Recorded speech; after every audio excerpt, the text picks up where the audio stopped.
Então, as forças são tão importantes quanto os sintomas para a gente entender uma psicopatologia, tá? E aquilo que a gente falava, o domínio das forças torna-se fundamental. É muito interessante trabalhar com forças no consultório, quando a gente faz no grupo de estudos ou nos próprios cursos, de como as pessoas vão se apropriando, vão vendo isso do dia a dia. E no modelo do Niemiec é bem interessante a gente ver justamente esse processo, né? Vão dominar as forças, vão entender quais são as 24 forças, vão começar a aplicar elas no dia a dia, vão começar a ver onde é que eu entro, onde é que, né? Ok, eu entendo melhor. E uma vez que eu tenha isso dominado, aí eu começo a trabalhar isso com o outro. Então tem um caminho aqui que a gente acha bem interessante, que não é enfatizado no livro da intervenção que a gente está trabalhando, do Rashid e do Seligman, só que a gente também considera importante, eu acho que pelo nosso discurso ficou claro, né? Então, os sintomas são avaliados com um discurso central dos clínicos, já falamos disso, por causa do modelo biomédico. Então, a gente tem esse ranço do modelo biomédico, onde a gente foca diretamente nos sintomas. Então, tem essa dificuldade de olhar para as forças. As forças acabam sendo consideradas defesas, subprodutos ou compensações. Defesas, muitas vezes, eu lembro agora, é uma sublimação, né? Ele só foi humilde aqui porque ele não viu outra estratégia. Então, tu não valoriza. Não, cara, a humildade é uma força de caráter dele. Então, quando ele teve que ser bravo e exercer a bravura para lidar com uma certa situação, não foi porque uma decorrência de falta de alguma coisa, foi porque ele realmente tem essa característica. Então, muitas vezes a gente fala nas forças, mas nesse sentido mais de, é uma defesa, mas o contexto levou ele a fazer isso. Acho que eu dou um exemplo que eu acho interessante de uma matemática que é uma das que eu mais gosto de trabalhar, que é a espiritualidade, né? A espiritualidade não é somente uma forma de alívio contra a ansiedade, né? De se perguntar o sentido da vida. Uma forma também, é porque ele está acreditando agora em religiões, alguma coisa assim, porque ele está com um grande vazio e aí tem uma resposta que ele não tem no dia a dia, né? Já que ele tem uma coisa, então, já que ele não tem uma, agora ele exerceu outra. Então, a espiritualidade é uma força de caráter, todos nós temos, para algumas pessoas isso faz parte do dia a dia, porque é uma força de assinatura, então isso merece ser olhado separadamente, independente dos sintomas, né? Enfim, que é o que está escrito ali.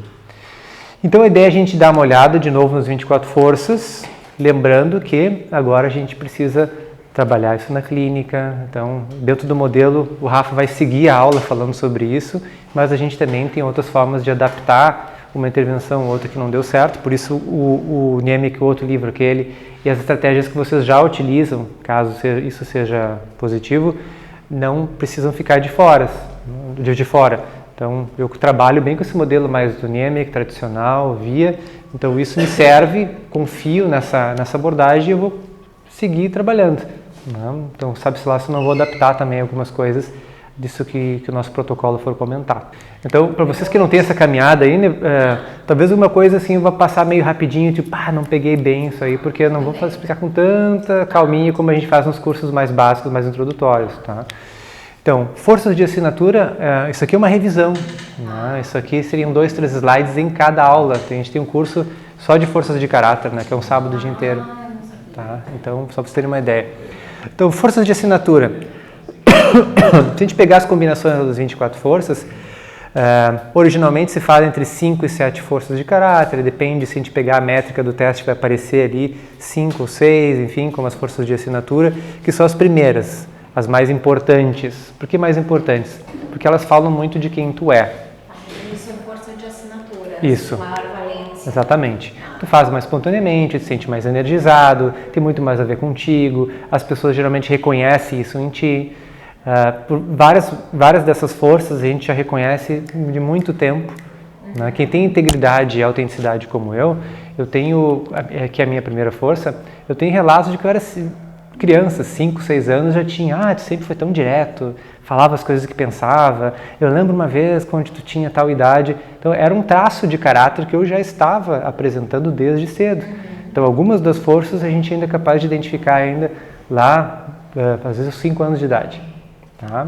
E essas de assinatura, é quase como assim como a assinatura não existe igual, né? Aquela combinação de força, agora eu não lembro a estatística, mas para a gente ter as 5 primeiras forças iguais de uma outra pessoa é uma chance em, 16 mil, né? Então é quase que bem exclusiva, né? É o meu jeito, essa combinação é minha. Tá? Por que é importante esse conceito de forças de assinatura? Como elas são mais fortes, como elas têm mais a ver com a tua naturalidade. Tu faz isso naturalmente, ou tu exerce elas naturalmente. Entrar em contato com as forças de assinatura é muito importante para o teu dia a dia. A gente tende a entrar em flow, na fluidez de fazer uma atividade, se a gente tem as forças de assinatura sendo usadas ou requeridas naquele momento.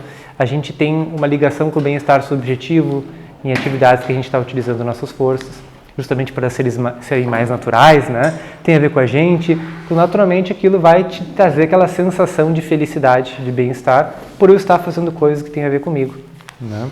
E as forças de assinatura, por estarem muito presentes, muito fortes, a ideia é a gente reforçá-las, né? Então, imagina que o teste tem 24 forças, tem as forças de apoio do meio, tem as forças lá de baixo, então a gente não vai entrar nisso hoje, mas a ideia não é, por exemplo, a gente reforçar as lá de baixo, né? Pode ser um material clínico bem importante, abrindo parênteses. Pega os resultados do VIA, alguma coisa que te chamou a atenção? Por exemplo, o humor, meu humor está no 23º, né? Meu humor está no 23º, não gostei disso. Eu queria ser mais bem-humorado. Já surgiu alguma coisa aqui, né? Será que a gente está medindo que tu está mal-humorado? Né? E como é que é isso de querer que o humor estivesse mais adiante, mais forte? Então, só aqui já é um material qualitativo importante, tá? Embora, em termos de evidências, é muito mais interessante a gente reforçar, fazer práticas para reforçar as forças de assinatura do que trabalhar as forças de baixo, as intermediárias, tá? Claro, e de novo aqui, já passando para o próximo item, contexto. Eu preciso trabalhar muito com a bravura para tomar uma decisão que eu preciso tomar. Ok, vamos lá, vamos trabalhar isso então. Tem exercícios, minha bravura está lá em 18º, ou seja, não é tão natural para mim estar comigo, porque nós todos temos as 24 forças, só que não é tão fácil, então vou colocar um certo esforço. Então vou fazer uns exercícios para que naquele momento, naquele contexto de vida, onde eu preciso usar a bravura, aquilo possa ser trabalhado nos exercícios. Então, contextualmente, ok, beleza, vamos trabalhar uma força baixa, mas sendo bem contextualmente circunscrito, tá? Do contrário, a gente precisa muito mais reforçar as forças de assinatura, tá? Contexto é o rei, tem uma frase ali do Nieme que ele começa assim em parágrafo, né? Context is king, né? Contexto é o rei. Então, o contexto manda, né? Então, independente da situação, a gente vai descobrir que uma força de assinatura talvez não seja tão natural assim, ou que o humor, que é verdade, minha 23ª, tem várias situações, principalmente na família, que eu uso humor para contar piada, né? O Rafa, que me conhece mais na intimidade, sabe, né? O 23º, a gente comentou esses dias, né? Que talvez eu tenha que refazer o teste, porque o humor não deve estar no 23º, né? Mas enfim, então, que eu estava falando do contexto. Então, talvez no contexto familiar, aquele humor fique mais claro, ele apareça, né, mesmo estando no 23º. Então, isso é uma coisa legal também de fazer. Não é só aquela ordem, aquela hierarquia, forças de assinatura é isso, o resto não importa. Não, olha só, em determinado contexto, isso parece que me vem a questão da bravura, né? A bravura está ligada também a valores. Né? Valores têm a ver com uma capacidade intrapsíquica. Então, quando a gente fala de espiritualidade, propósito, sentido, que são coisas que eu gosto muito de falar e me conecto muito há muitos anos, quando tem um assunto, alguém falando sobre alguma coisa sobre isso, parece que a minha bravura acende, né? Mesmo que a minha bravura seja lá a 14ª, 15ª, mas porque aquele contexto mexe com os meus valores. Então, naquele assunto sobre espiritualidade, religiosidade, propósito, sentido da vida, tá eu lá, o leão defendendo e querendo falar sobre o assunto, né? Porque aquilo ali mexe comigo, tá? É particularmente importante. Então, contexto fundamental. Para que serve revisar o contexto também? Em vários momentos clínicos, eu tinha dado esse exemplo. Vamos pegar um momento traumático, a tua narrativa desse momento traumático, como é que tu conta isso, como é que tu viveu isso. A mesma coisa que a gente faz para olhar o que aconteceu em termos de sintomas. Bom, o que foi importante isso para ti? O que tu cresceu com isso? Ok, que forças estavam presentes? Olha só, quando tu superou esse problema lá, quando tu foi demitido e não sabia para onde ir, olha só, tu usou tua criatividade, né? Então, tem uma situação análoga que aconteceu lá que tu pode usar hoje. Como é que tu te sentiu usando a criatividade? Para mim foi super natural. Vai olhar, tu vê uma força de assinatura. Então também vai ajudando a conectar cada vez mais. Tá, realmente isso é meu, né? Minha força de assinatura.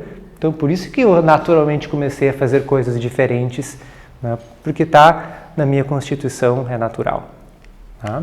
Então, o contexto é super importante para várias coisas, não só para situações específicas para a gente trabalhar com a gente mesmo, como também a gente poder voltar, no caso lá em situações anteriores para ver o que funcionou ou não com o nosso cliente, como também a gente, enfim, né, ver uma coisa que ele queira trabalhar porque aquilo é importante para ele naquele contexto e assim por diante. Tudo que a gente falar de forças agora, a gente está falando da média de ouro, ou do meio termo. O nosso livro, que a gente está trabalhando nesse curso, chama de meio termo. E o Niemek chama de a média de ouro. Então, toda força, ela é uma média, ela é um equilíbrio. Daí a gente volta com a velha sabedoria oriental, né, do equilíbrio, porque as coisas muito polarizadas, muito excesso ou falta, podem ser perigosas, podem não ser tão boas. Então, a mesma força que a autenticidade e integridade para mim, se eu usar muito ela, eu posso ser um pouquinho intimidador, ser muito direto com as pessoas, isso pode deixar elas um pouquinho desconfortável, e ao mesmo tempo, se eu não for autêntico, se eu não for íntegro, se tiver uma falta dessa força, talvez eu seja uma pessoa que sigo lá o que os outros estão dizendo, ou que eu não me posiciono. Então a força, quando a gente fala, ela já é por si só o meio termo ou a média de ouro. Tá? Então isso vai ficar mais claro quando a gente for passar nas forças, porque a gente vai ver quando a gente tem muito daquela força ou pouco daquela força que acontece. Que é a ideia do excesso e falta, ou sobreutilização, ou no caso da falta, subutilização. Então tem várias formas aqui da gente poder chamar isso. Ok? Então isso aqui, ó, en passant, quase uma manhã inteira de curso que foi quase, né, trazido de uma forma muito rápida para vocês.